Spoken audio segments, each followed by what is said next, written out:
So Sean, what got you started in vinyl records?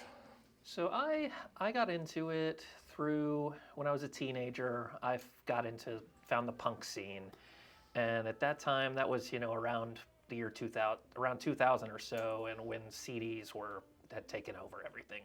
But punk's music was still put onto records because that was just sort of that was how the whole thing got started through 45 7 inches mostly, and and at that time records were still pretty cheap and quick turnaround time to get made because nobody else was getting them made really. It was like punk and hip hop records were about it at that point. So that's how I got into it, and just from going to shows, seeing bands, and collecting stuff that way. And that was kind of how all the bands you loved. They put out those records. You wanted the records. So that's how I got into it initially, and just sort of expanded from there. So you started as a collector. Yeah. It's to listen, as a listener. Okay. Yeah. I like that. When did you decide it was a business?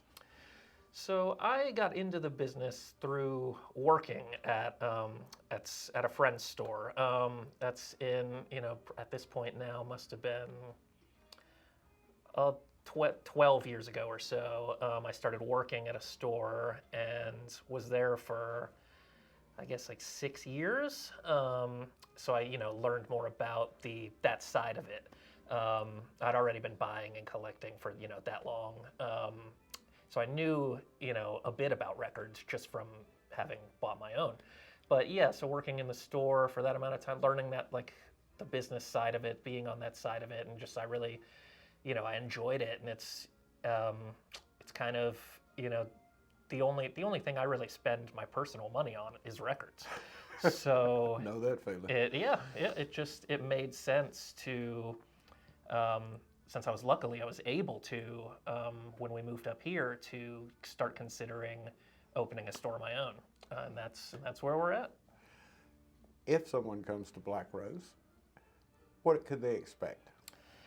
So, I think Black Rose it's small, but I like to think it's compact.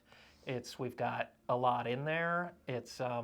I personally like a store that you can look at everything in the store in an hour or two, and that's because I get overwhelmed if I go in because I want to look at everything. That's the thing. So Right. If I go into a huge store, I love that there's that much stuff there, but I want to look at it all, and there's just never enough time, and so that just gives me anxiety. But so we're a compact store, but we try to then put an emphasis on quality. It's all killer, no filler kind of thing. Because there's not room for it. And we have some of everything, everybody does. But I think people find that we have sort of an especially good punk and kind of metal sections, and sort of more recent stuff, or not even necessarily recent, but 90s kind of stuff. We get a lot of that stuff, and that's people really, they really respond to that. I love that stuff, and that's so like I said, that's how I got into it, was starting to collect punk and metal stuff.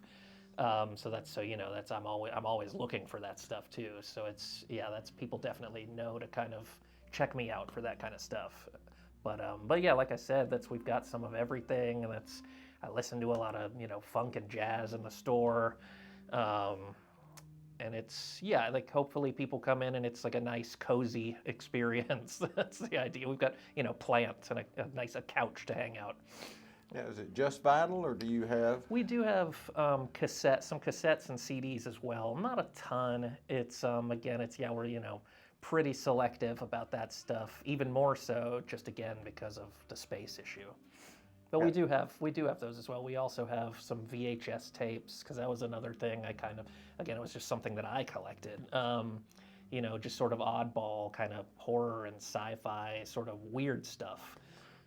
just because, yeah, that's what I like. And then some, old band shirts and stuff as well too, because that's another a huge thing was in the punk community was the band shirts. One of the things I'm seeing is CDs are coming back. Yeah, definitely. And especially, I think a lot of younger people are really into the CDs because, again, it's a lot of the stuff that they want to listen to is, especially with that, sort of turn of the century stuff is all that kind of like, all that rock stuff is like the 90s and early 2000s rock stuff is like becoming really popular again with younger people. And if you can find those records, they're wildly expensive, Right. but you can find CDs and oftentimes tapes as well for, much cheaper. Well, I think all our industry's got to do is determine that this is dead and someone will bring it back. Right, yeah, absolutely. I love the fact that it's the young people doing it. Yeah, I think it comes in cycles. That was, 10 years ago or so. Cassette tapes had kind of came back pretty strongly again. Right. And that's, I think, for the same exact reason. It was, the stuff that people wanted to listen to, they could find it in that format cheaper. But records have sustained through all of it to some amount or another. So where is Black Rose located? Black Rose is in South Huntsville. We're just north of the Kroger in South Huntsville. We're actually in the same plaza as Maxwell's Music. So we're, with Bigfoot's Donuts, Bricks and Minifigs, and Das Stall Beer House. It's a great little area. Like it's all the stuff that's been coming in there recently is, it's really eclectic. There's a lot of stuff, just kind of something for everyone. Like people will come to the plaza for one reason and then see that there's all this other stuff too. And they they tend to hit multiple spots when they're there. It's great. Tell me a little bit about your experience or your perspective on remixes, sampling. I'm 100% for it. I think it's a really unique way to take something that, was maybe put out from one perspective and then to, use it to express a different perspective or use a part of something that, maybe other people didn't even notice. That it's like some little background sounds, one little drum sound, one little guitar, like couple notes, one string thing, but it's, to then interpret that in new ways, I think it's really great. And it's a lot of fun. One of the most interesting things is especially with old records, you'll put on an old record, some jazz record or soul record, funk record especially, and then you'll hear some section and you're like, why is that so familiar? This song sounds so familiar, but I know I've never heard it before. And then it'll just click that it's in some other song that some person sampled it, and you just have this whole new, appreciation for it. And it's for both songs. It's a super interesting thing to experience in real time like that. It's great. I'm all for it. That's one of the things. It's actually introduced me to new music because Right. I'll read they dropped this in and I'll go, Right. That I know. Yeah, there'll be oftentimes too, where you'll find some record that you wouldn't expect is, selling for a substantial amount more than some artist's other records. Like, oh, I wonder why that is. And it's usually because there's some famous sample that's on it. And it's interesting. And then you'll find it oh yeah, there it is. That's the reason. Well, I also appreciate artists with a historical perspective. Yeah, and it's it an really makes appreciation. me appreciate it. Yeah, That's it. It's keeping alive the older stuff that people might otherwise forget about.